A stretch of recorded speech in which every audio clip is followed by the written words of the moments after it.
열왕기상 14장 말씀 오늘 우리가 읽는 날입니다. 열왕기상 14장 내용부터 분열 왕국의 초대 왕들의 사적, 또 그 인생의 마지막의 결말, 그것이 어떠한가 하는 내용들을 잘 보여줍니다. 1절부터 20절 내용은 북이스라엘 나라의 초대 왕이었던 여로보암, 또 여로보암 2세가 후대에 있는 것을 보고서는 구별해서 여로보암 1세다 이렇게 표현하기도 합니다. 여로보암 1세 왕가에 대한 결말, 그것이 소개가 되고요. 21절부터 31절 내용에서는 유다의 초대 왕이었던 르호보암의 사적, 그리고 그의 삶의 결말에 대해서 기록을 해줍니다. 열왕기상에 의해 쫙 기록되는 두 왕조의 변화들, 그 왕들이 어떻게 계속 이어지고 변화가 있는가에 대한 것을 차례차례 소개를 해주고 있습니다. 대신에 이제 역대상하 가게 되면 유다 왕조에 대한 왕가만 쭉 소개하는 특징을 가지고 있어요. 여로보암 1세의 경우 우리가 아는 바와 같이 잘못된 종교 정책을 펼치게 되면서 첫 단추를 잘못 꼈습니다. 그리고 계속 그대로 고집하면서 가게 되죠. 그런 가운데서 그의 아들이었던 아비야가 심한 병에 걸리게 됩니다.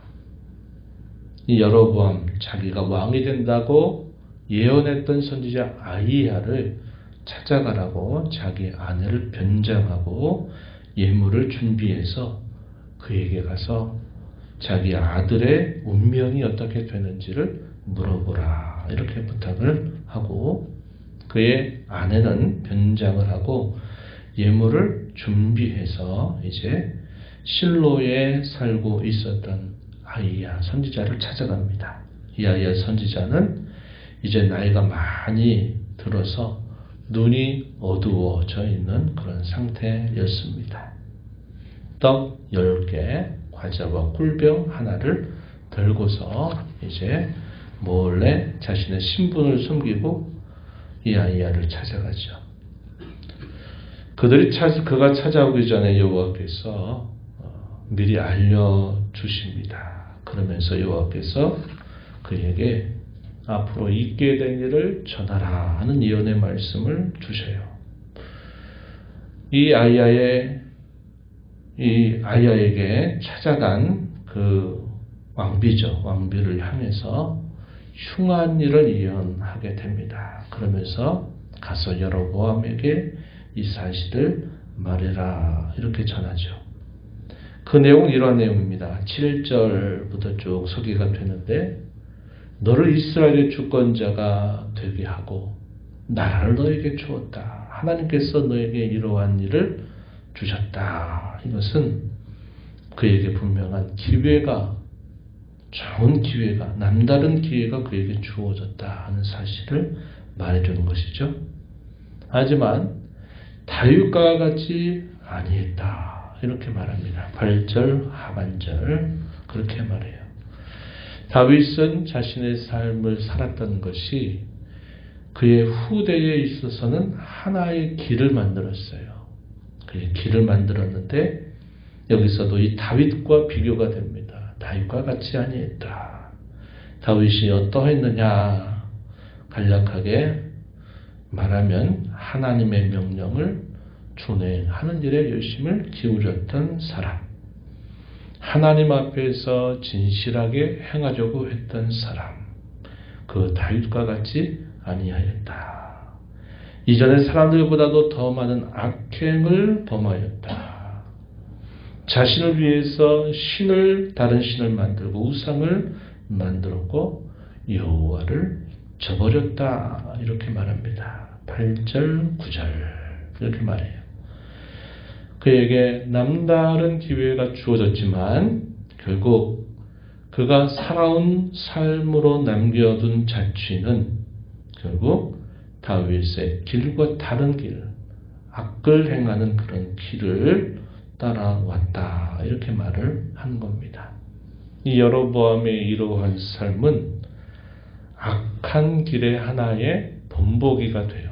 여로보암의 길, 이렇게 칭해지는 아주 나쁜 길을 만든 생애를 살았던 인물이 된 것입니다.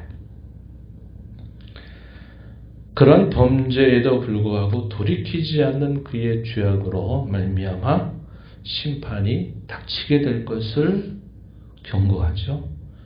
여로보암의 집을 말갛게 쓸어버릴 것이다. 10절 하반절 그렇게 말합니다. 누구를 통해서 이렇게 하느냐? 본문에서는 소개가 되지 않지만 자기 후대에 일어날 한 왕을 통해서 그렇게 될 것이다. 이렇게 말합니다.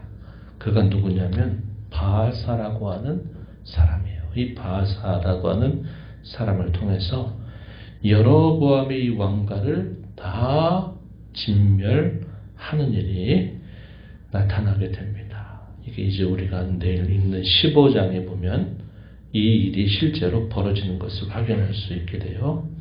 비참하게 죽음을 맞게 될 것이다.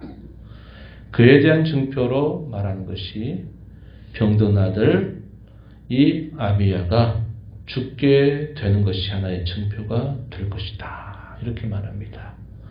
아이의 운명에 대해서는 결국 죽게 될 것이다. 살아나지 못할 것이다. 이러한 말씀을 전해 듣게 된 겁니다. 하지만 이 아비야는 묘실에 들어갈 것이다. 이렇게 말해요. 그 이후 12절 13절 쭉 보니까 그 이유는 여호와를 향한 선한 뜻을 품었기 때문이다. 이렇게 그 이유를 말해주고 있습니다. 여로보암이 죄로 인하여 하나님은 장차 이스라엘을 버리실 것이다 라고 하는 그러한 말씀을 듣게 된 것입니다. 이 여로보암은 자신에게 주어졌던 남다른 기회 그리고 대단히 중요한 일을 그에게 맡겨주셨음에도 불구하고 하나님을 멀리하고 하나님을 등지고 저버리는 일을 했다는 것입니다. 나름 이스라엘의 초대왕으로서 여러 가지 업적들을 남겼을 것이에요. 그 일에 대해서는 이스라엘 왕 역대 지략에 자세하게 소개되어 있다. 이렇게 말합니다. 그러나 성경이 중심적으로 요약하는 관점은 어디에 있습니까? 그가 초대왕으로서 얼마나 많은 일들을 했느냐. 거기에 그 인생에 대한 평가는 없어요. 무엇입니까? 자기에게 기회를 주신 하나님 앞에 하나님을 저버리고 등지는 일을 해서 그의 인생은 차라리 없었던 것이 나을 만한 인생길을 걸어가고 말았다고 말해줘요. 비록 그의 아들 아비야는 왕자로 살면서 왕이 되지도 못한 채 비록 병에 걸려 짧은 인생 속에 죽었습니다. 그런데 결과는 달라요. 왕의 묘실에 안치되지 못할 이 여로보암과 다르게 아비야는 비록 병에 걸렸어도 그가 할 수 있는 일이 대단히 제한적이었음에도 불구하고 그의 결말은 그의 아버지와 다른 결말을 맞게 된 겁니다. 이게 하나님이 인생을 평가하시고 보시는 방법이에요. 우리가 이런 걸 통해서 분명히 받는 교훈이 뭡니까? 우리가 살다 떠나가는 이 인생의 자리에 내가 과연 뭘 남길 것인가? 무엇을 남기고 떠나는 것이 하나님 앞에 가치 있는 일인가? 이것을 다시 정립해야 돼요.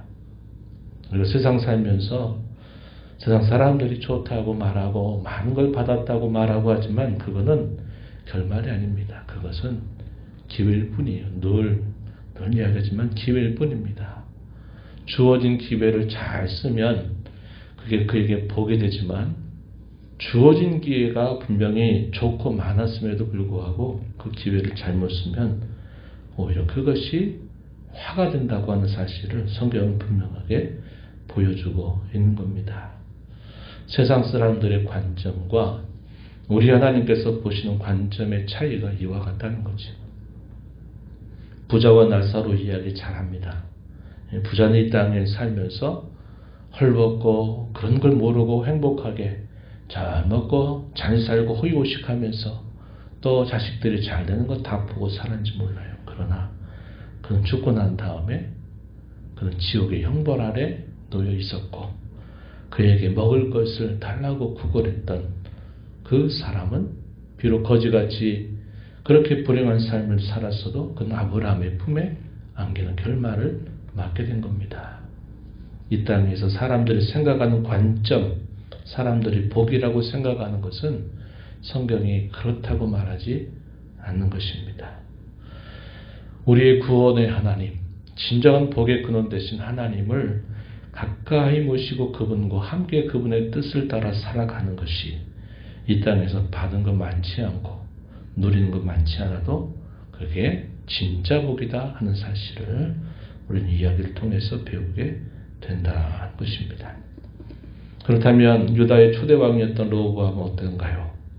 41살에 즉위하여 초대왕이 돼서 17년을 다스렸고 그가 다스린 지 제5년이 됐을 때 애굽왕 시삭이 침략을 해왔어요.